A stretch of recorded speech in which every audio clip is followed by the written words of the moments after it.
Hello and welcome back to Property Spy.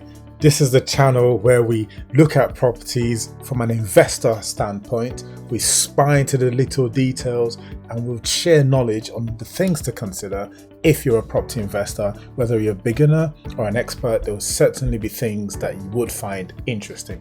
Now today, the property we'll be looking at is a property going to auction later this month. It's a flat in Birmingham, and we shall be looking at the different considerations you have to take into account when you're deciding to make a purchase at auction, and particularly when you're trying to purchase a flat. Okay, so let's begin with the pictures on the auctioneer site. The auctioneer is SDL Property Auctions, and the auction is on the 26th. It was on 26th August 2021. I'm not advertising for them. It's just where I found the property that we shall be spying on today. Okay, so let's look at different aspects of the property. The pictures look good. I think this is okay in a good lettable state. That double bed in that room looks a bit small. Or rather leaves small space around the bed, so that's probably quite a small bedroom. That's quite small too, especially as agents tend to use wide-angle cameras. If this is what they've come up with, then that's interesting. The heating is electric. It might be centrally managed. It might be specific to the property. The bathroom looks okay. What is that? Is that like an extractor and a mirror? Interesting. Looks okay. The pipes all exposed. Not great, but it's fine. I'm sure most tenants will be okay. The building looks quite nice as well. Right, so this is Birmingham. If you're going to be investing in this area, it would be worth speaking to a few agents to find out where the best areas are. There is also a bit of a video for the property down here.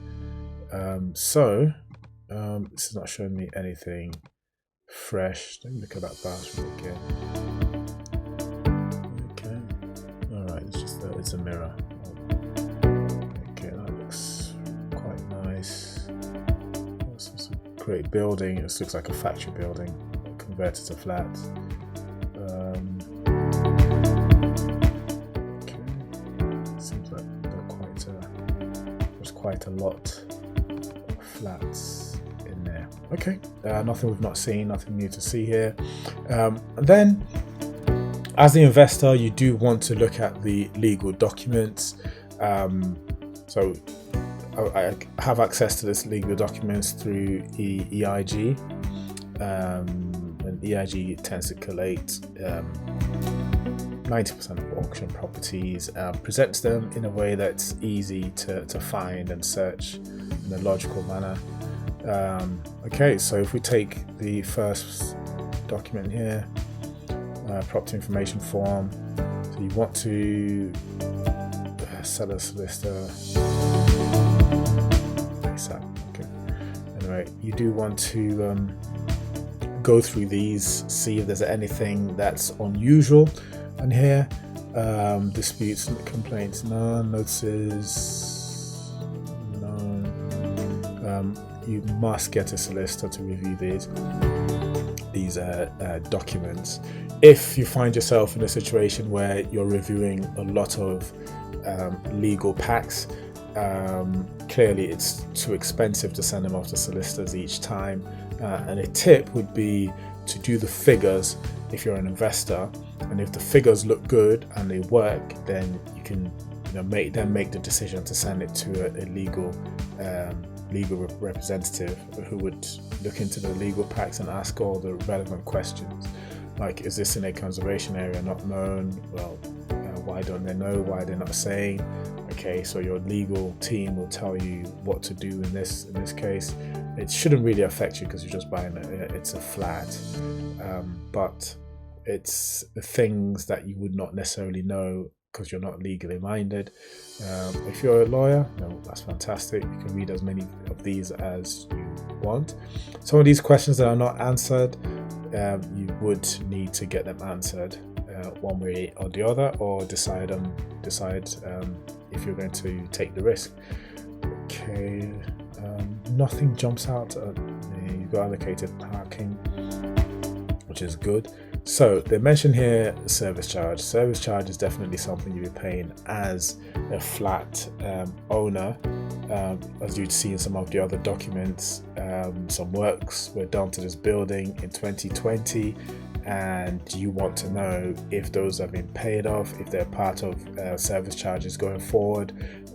If they are, then who's going to be paying all of that money going forward, and who's responsible ultimately. But in auctions, as soon as the gavel lands, the property is yours, and you cannot go back in most cases to the seller to retrieve anything, or it's incredibly difficult. If the price is 1.8, 128, you may decide, okay, just bite the bullet. But that could be the difference between profitability and loss. Okay, so in what year was the outside of the building last decorated? 2020, so that's good. In what year were the communal parts last decorated? 2020, so that's really good. But who paid, and has it been paid? Has that debt been cleared? So these are things you need to look at, and obviously appreciate that we're skimming through this really quickly. Let's look at this bit. Was this fittings? Fixtures and fittings. So these are things you should expect to see in the property when you complete. You've got windows. These are the usual things that they cannot take away. But electric sockets, I suppose you can buy without sockets. But some of the interesting things are the hobs fitted, extractor hoods fitted, oven grill, cooker. But look here, you've got microwave that is not fitted that you'd get, and you've got a fridge, freezer, and washing machine. Whether they work or not is another discussion, and if they don't work, you have to dispose of them at your cost. But it's good to see. It says it's got 2 bedrooms, but a couple of the bedrooms are really tiny. Well, both bedrooms are quite tiny. One of them is really small. So yeah, so this is how you spy on a flat and decide if it fits your criteria, if you've got any. And definitely after this we'll be looking at the figures. A couple of things to pick out here. The energy rating is 1. And don't ignore what it says here. If the property is rated F or G, it cannot be let unless an exception has been registered. So this is a major yes or no. Your lender would be interested in this figure, in this value, and may or may not decide to lend because of that value. And then this floor area is the other thing. So floor area is 44 square meters. 44 square meters for a 2-bedroom flat is rather small, and that might be reflected in the guide price. But you need something to think about. Are you going to find people who would pay the price of a 2-bed for a 2-bed flat, albeit for a 44 square meter flat, whereas the national space standards dictate that they should be around 61 square meters. So that's something to think about. If your flat is the smallest in the area, how easy would it be to rent? And then here you've got results of searches as well. So that's a couple. Those are things to look out for here. And if all of these look nice and sound nice to you, it's okay, fine. Then we'll move to the next phase. The next phase is where we'll start to look at figures. I use a tool called Valap, and I do have some connection to the development there. And this is one we've done earlier. I looked at growth in the area. What's the growth look like? Okay, it was shooting up to 2018, then dips 2019, then it goes up again 2020, and it's dropping. So that suggests that prices are dropping in the area currently. So that's price change, and that's growth percentage.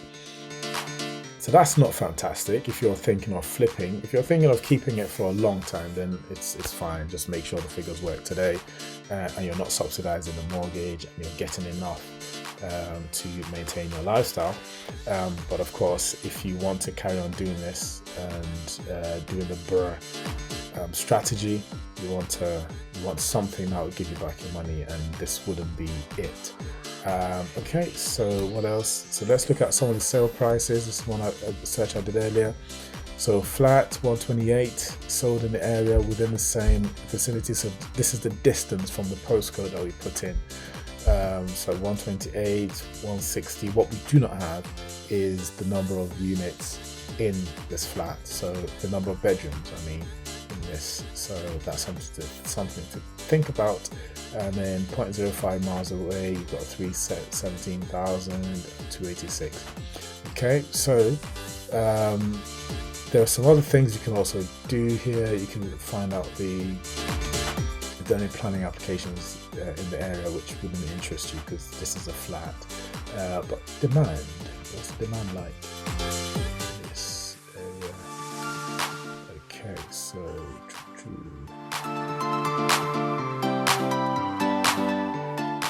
right, 2 months of inventory, 50 months of inventory. This is for sale, right? So it's a buyer's market. If it's a buyer's market and you purchase this for a flip, it's not great. The property will sit on the market forever. We've got 3 sales per month. Okay. Let's look at rents. Let's get rental demand. There's insufficient data. Strange. Okay. So let's see what rents are. Okay. So for long lets, that's an AST. The average price of £183. Okay. Now the auctioneer in the paperwork says the potential of 850. I think that's rather high. So the next thing you do is you go into Rightmove and you plug in the property. So this is a search I did earlier, and that's for properties to rent.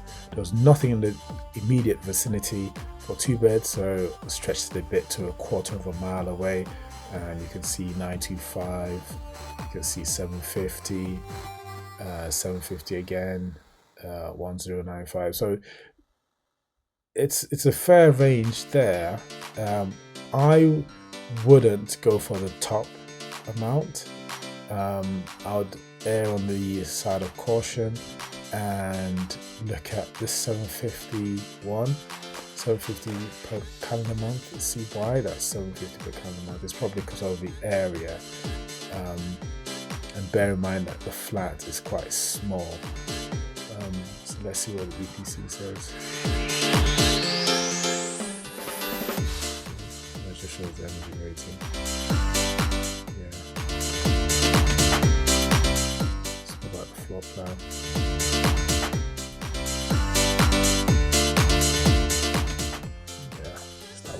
Everything.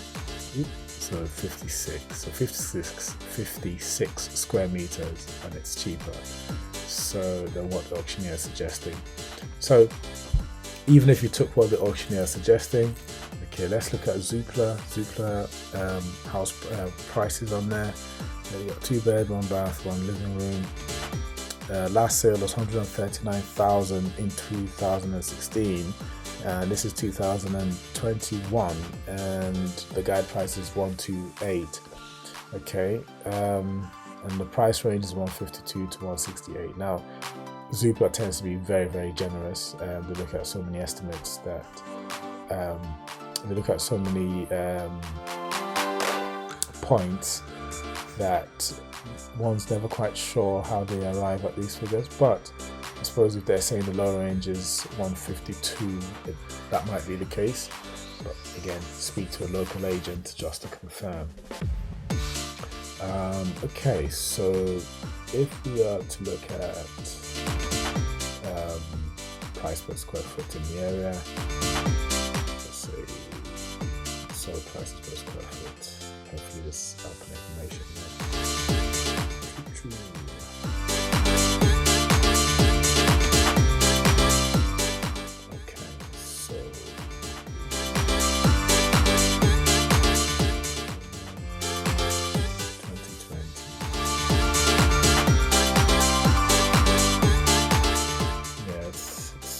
Difficult. Depends on where these properties are. These really expensive ones seem to be in, the name suggests they're in a very, very nice top areas. But even the auctioneer or the Zoopla amount suggests it might be in more, where this 160 is, or even this 150. So roughly £208 per square foot. So if we launch our calculator and go for 44 square meters times 10.79, that's 474 square feet, and then if you multiply that by 2,208, you get 98,000. So that's ballpark what it might be worth, and that should set you. That should give you an idea as to what the probable worst case scenario is. So we used £208 per square foot, and this was achieved in 2020. So you do need to be careful, because 44 square meters or square meters is quite small for a flat. So that's something to bear in mind, and looking at that suggests to me that this is not a deal that's worth pursuing. So these are the different things you look at as a property spy before you decide if you're going to go ahead. So this doesn't work. This is not one that is worth looking at any further. If you're an investor, if it's an owner-occupier property, then the conditions and the criteria will be slightly different. Be up to you to decide if you want such a small flat, and if you're going to stay there long enough for the price to go up to whatever you pay for it, if you paid more than 128,000.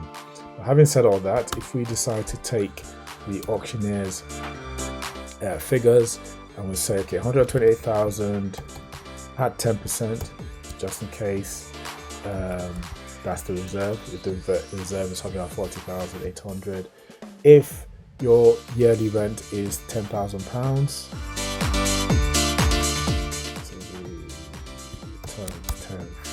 10,200. So you have a yield of 7.2%. That's not bad.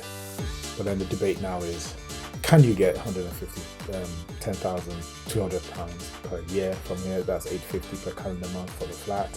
It looks really tiny. So that's a discussion worth having. So until next time, thank you very much for listening, and I hope this has been useful to you. Definitely has been for me. It's been a great exercise. Do leave me your comments, and anything that you want us to cover next, do put a comment. Thank you. Happy investing.